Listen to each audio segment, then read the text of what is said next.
Hello everyone, welcome back to another video of Editing Basics. In this video, we are going to learn how to convert your Canva into PowerPoint slide.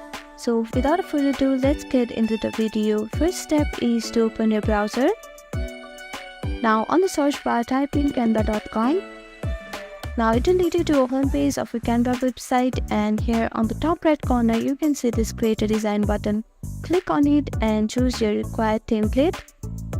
Now after that, you can edit your presentations according to your preference, and if you click on design, then you can add different pages here. After you are done, you can see the share button on top right corner.